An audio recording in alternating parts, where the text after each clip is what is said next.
Togo Info, le Togo à votre portée. Mais moi je l'apprécie beaucoup pour ses sorties parce qu'il n'a pas froid aux yeux, il dit ce qu'il pense. Il est chef d'abord, il voit ce qui se passe dans sa localité, autour de lui. Il est obligé de parler. Mais quand il parle, ça fait mal au régime. Mais ce n'est pas comme ça que le régime va le traiter.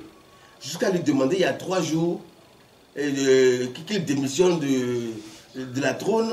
Mais dis donc, c'est pas normal. Mais dans ce pays, le chef de l'État a dit qu'il y a une minorité qui s'accapare des biens du pays. Est-ce que nous, on lui a demandé de démissionner de son poste? On ne lui a pas demandé de démissionner de son poste. Demandez à un chef traditionnel, un chef quartier, chef dans son quartier, qui dit la vérité, parce qu'il refuse de s'aller, de regarder dans la même direction qu'eux. Il refuse, je le dis encore aujourd'hui, il refuse de rentrer dans le RPT uni. On lui a fait des coups, partout on a envoyé des gens, depuis fort longtemps, on lui demande de rentrer dans le RPT uni. Il ne veut pas, on ne peut pas obliger les gens à rentrer dans ce parti. Laissez les gens faire leur choix. Quand il y a opposition, quand les gens contredisent ce que vous dites, vous allez vous améliorer. Quand vous voulez qu'on regarde dans la même direction, mais nous allons directement au mur. Soyons sérieux un peu. Et quand le préfet agit comme ça, c'est dommage. Ils sont en train de salir la politique du gouvernement et la politique du chef de l'État. C'est pas normal leur réaction. Quelqu'un qui va à la radio, qui parle, on le convoque. Tu ne dois pas dire ceci. Tu ne dois pas dire cela. Mais on est où? Tu parles, tu dis quelque chose, on t'envoie les gendarmes. On te convoque. Tu quittes l'antenne, tout de suite tu reçois des menaces. Mais c'est pas normal. C'est pas quand on revient dans la dictature. Mais le temps qu'on vit maintenant, mais c'est plus dur que le temps de Yadima. Sincèrement, Yadima, c'est autre chose. Je ne l'apprécie pas. Mais en ce temps, au moins, il y a au moins quelque chose, ça va encore. Maintenant, on arrête n'importe comment, mais en ce temps aussi, on arrête, on tue. On tue, on fait disparaître les gens. Les gens sont disparus jusqu'à ce jour, on ne les a plus vus.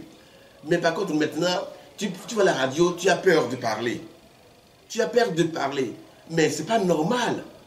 Ce n'est pas du tout normal. Tombez d'abord et laissez-lui parler. Au moins, ça va vous permettre de vous corriger. Pour vous, le gouvernement, c'est qu'il est en train d'ouvrir les yeux à la population. Mais c'est son droit le plus absolu. Et ça vous permet aussi, vous les gouvernants, de se corriger. Mais s'il sort, il critique la façon dont la gestion de Covid se fait, il y a beaucoup de choses, il prend la conscience de cause. Il est chef, il sait comment ça se passe dans le quartier. Il est mieux placé. Il est fondu dans la masse. Il est en mesure de dire ce qui se passe. Si vous voulez, il fait jour, vous lui demandez de dire à la radio qu'il ne fait pas jour, que c'est la nuit, mais ce n'est pas possible. On ne peut pas vivre dans un pays comme ça. C'est dommage ce qui arrive en ce moment au Togo. Monsieur Bonero Lassonne, merci. Je vous remercie beaucoup. À chaque fois que vous me donnez l'occasion de m'exprimer sur ce qui se passe dans le pays. Je suis Togolais avant tout et j'ai le droit et le devoir de dire ce qui ne va pas et ce qui va. Mais je le dis parce qu'à chaque fois, tu parles et on te convoque au script. Tu dis quelque chose, on t'appelle, on t'intimide. Il faut dépasser ça. Nous sommes tous des Togolais. Il faut que le Togo soit une terre bonne à vivre, qu'on se côtoie et que tout aille bien. Moi, je ne peux pas fermer ma bouche, je ne peux pas prendre la colle bleue pour bloquer ma bouche. Je dirai ce que je pense. Le cimetière, c'est pour tout le monde. Ceux qui vont venir chercher à me tuer, ils iront aussi un jour au cimetière. La terre reçoit tout le monde.